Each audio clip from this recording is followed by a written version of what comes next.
আমাকে কবরে নামায়া দিবা খাদিজা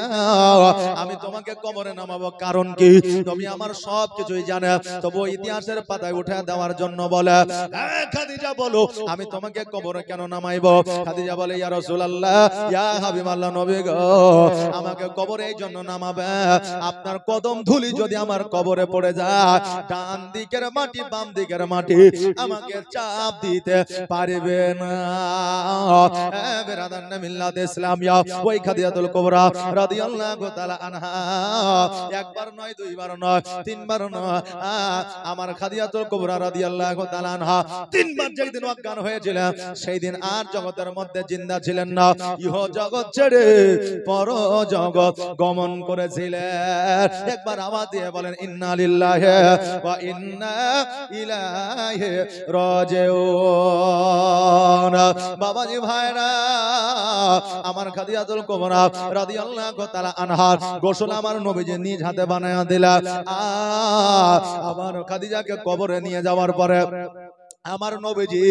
পুরনো জুব্বা দিয়ে কাফন বানায়া দিয়া আমার নবী কবরে নামায়া দিলা বাবারে আমার নবীজি জীবনে তিনটা কবরে নেমেছিলেন এক নম্বর চাচি ফাতেমা দ্বিতীয় নম্বর আমিরে হামজা তৃতীয় নম্বর হলো খাদিজাতুল কুবরা জোরে বলেন সুবহানাল্লাহ নবী আমার কবরে নামায়া দেওয়ার পরে আল্লাহর দরবারে দোয়া করেছিলেন আল্লাহ আজকে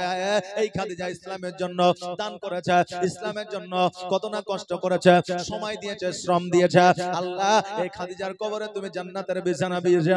আল্লাহ বলে হাবিব গো আপনার দোয়া আজও ফিরায় দিব না কালকেও দিব না কিয়ামত পর্যন্ত ফিরায় দিব না আজকে আপনার দোয়ার বাদৌলতে আজকে খাদিজা ইসলামের জন্য দান করার কারণে আমি খাদিজার কবরে জান্নাতের বিছানা বিছায়া দিলাম জোরে বলুন সুবহানাল্লাহ আমার খাদিজাকে দাফন করে দিলা আর দাফন করে দেওয়ার পরে আমার নবীজি খাদিজাকে কত ভালোবাসতেন দেখা একদিন নয় দুই দিন নয় তিন দিন নয় চার দিন নয় 5 দিন নয় 7 দিন পর্যন্ত খাদিজার কবরের কাছে ছিল বাড়িও যায় না ইসলামের প্রচারও করতে যায় না ওই খাদিজার কবরের কাছে সারা দিন সারা রাত না খাইয়া খাদিজার কবরের কাছে আপনার নবীজি বসেছিলেন এইজন্য আমার আল্লাহ ডাক দিয়ে বলেছিলেন হাবিব আজকে এই জায়গায় যদি আপনি বসে থাকেন আমি আর জগতে আগে আগাবো না এইখান থেকে কিয়ামত এনে দেব নবী আমার বলেছিলেন ইয়া ওগো আল্লাহ আজকে আমার দুনিয়াতে আসার উদ্দেশ্যটাই হইল ইসলামের প্রচার ও প্রসার করা অতএব খাদিজার কবরের কাছে আর থাকবো না আজকে আমি ইসলামের প্রচারের জন্য চলে যাব এ বাবাজি ভাইরা আমার খাদিজাতুল কুবরা রাদিয়াল্লাহু তাআলা আনহা ইসলামের জন্য আমার নবীর জন্য আপনার কতগুলো সম্পদ জমি জায়গা টাকা পয়সা পট্টলিকা রাজত্ব বাড়ি গাড়ি আপনার আর হীরা মণি মুক্তা যা ছিল সব কিছু দান করে দিয়েছিল আজকে আপনাদের মসজিদের উন্নতি কল্পে জালসারে বাবা এটা হলো খোদার ঘর লাখ লাখ টাকা দিয়ে বাড়ি বানাইলে লাখ লাখ টাকা দিয়ে গাড়ি কিনলে লাখ লাখ টাকা দিয়ে জমি জায়গা কিনলে এটা আপনার সন্তানেরা আপনার ভোগ করবে আগামী কালকে আপনার সন্তান দান করবে কিনা কোনো গ্যারান্টি নাই আছে সন্তানের কোনো গ্যারান্টি নাই কারণ আপনার বাপ আপনাকেও দিয়ে গেছে আপনি কতটা দান করছেন দান করবে কিনা কোনো গ্যারান্টি না আজকে আল্লাহর ঘর মসজিদে কেউ যদি একটা ইটও দিয়ে দেয় আল্লাহ তাবারাক তাআলা রাসূল বলে ওই মসজিদ কিয়ামতের দিন ওই বান্দাকে জান্নাতে নিয়ে যাবে আর তার কবরের সাথে জারিয়া হিসাবে আমার আল্লাহ নেকি পৌঁছাতে থাকবে জোরে বলেন সুবহানাল্লাহ এই রকম দানকারী মুমিন বান্দা আমার নবীর প্রেমিক আমার আল্লাহ ভীরু আপনার ওগো খালা গেল বেলা সন্ধ্যা হইল ঘর আর কবরেতে গেলে খালা আর হবে না ভর কবরে চলে গেলে যে সুন্দর কাপড়টা আপনি কিনে রেখেছেন যে সুন্দর চাদরটা আপনি কিনে রেখেছেন মারা গেলে বাইরে আপনাকে রেখে দিবে ওই সুন্দর চাদর আপনাকে ঢাকবে না আর ওই সুন্দর কাপড়খানা আপনাকে আর পরাবে না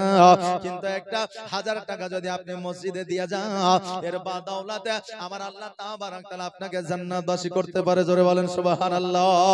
এই বাবা তো দেরি নাই বাবা বেশি লাই 5টা ভাই আমার 11000 টাকা করে টাকা দেওয়া যাবে না জি 5টা বাপজি আমার একটু তাড়াতাড়ি করে দেখা কারণ খোদার ঘর মসজিদ বাবা এই মসজিদে যারা একটা পাথর লাগালো আমার দয়ার নবী মায়ের নবী সাল্লাল্লাহু তাআলা আলাইহি ওয়াসাল্লাম বলেন যে ওই কিয়ামতের দিন ওই মসজিদটা ধ্বংস হবে না আল্লাহ বলে মসজিদ ধ্বংস হয়ে যা তো মসজিদ বলবে আল্লাহ যারা আমাকে সময় দিয়ে, শ্রম দিয়ে, টাকা দিয়ে, পয়সা দিয়ে, ইট দিয়ে, বালি দিয়ে, পাথর দিয়ে যারা আমাকে বানিয়েছে, তাদেরকে যতক্ষণ পর্যন্ত জান্নাতে না দেওয়া হবে ততক্ষণ পর্যন্ত আমি মসজিদ ধ্বংস হব না। জোরে বলেন সুবহানাল্লাহ। জি বাবা। আচ্ছা 5 জন ভাই হবে না, একজন ভাই বলেন, একজন আল্লাহর বান্দা বলেন মহসিন। সুবহানাল্লাহ। নারে তাকবীর, নারে রিসালাত। মহসিন নামে তো ভাই আমার এখানে আসিয়া 2000 টাকা দিল মসজিদের লাগিয়া, জেসে জানিয়াতে করে গেল দান, আর দানকে কবুল করো গো রহমান। সুবহানাল্লাহ, জাযাকাল্লাহ, মাশাআল্লাহ, বারাকাল্লাহ। এই মা বোনেরা, আজকে আপনারা লক্ষ্মী ভান্ডারের টাকা পান কত করে? 1000 করে। জি মায়েরা লক্ষ্মী ভান্ডারে 1000 করে টাকা পায়। আগামী মাস থেকে যত সম্ভব 2000 হবে। জি আগামী মাস থেকে যত সম্ভব 2000 হবে। তো আমি মা বোনদের বলবো 11 মাস তুমি লিয়েছো 1000 করে, একটা মাসের টাকা 11টা মা আমার 1000 করে খোদার ঘর মসজিদে দিয়ে যাও, নাকি বলেন? 11টা মা আমার, এই মায়েরা যে 11টা মা যদি ইত্তেহাদুল, সুবহানাল্লাহ, সুবহানাল্লাহ, নারে তাকবীর, নারে রিসালাত, জালসা কমিটি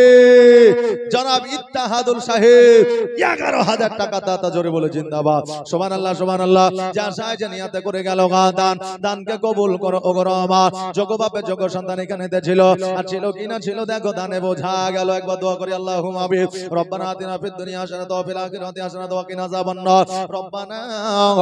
আতিনা ফিদ দুনিয়া হাসানাতাও ওয়া ফিল আখিরাতি হাসানাতাও ওয়া কিনা আযাবান নার। আল্লাহ গো 11000 টাকা, 2000 টাকা তোমার বান্দারা দান করেছে, যে আশায় দান করে তাদের দানকে কবুল করে নাও। আল্লাহ এদের আত্মীয় স্বজনকে জান্নাতবাসী করে দাও, এদের বালা মুসিবত দূর করে দাও, এদের রোগ বালা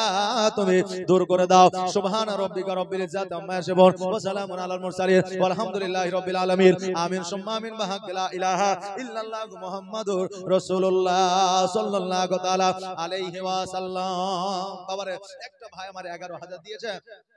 তবে আর 4টা ভাই দিলে আমি খুব খুশি হতাম। আমি বিদেশের লোক বাবা, আপনাদের কাছে এসেছি।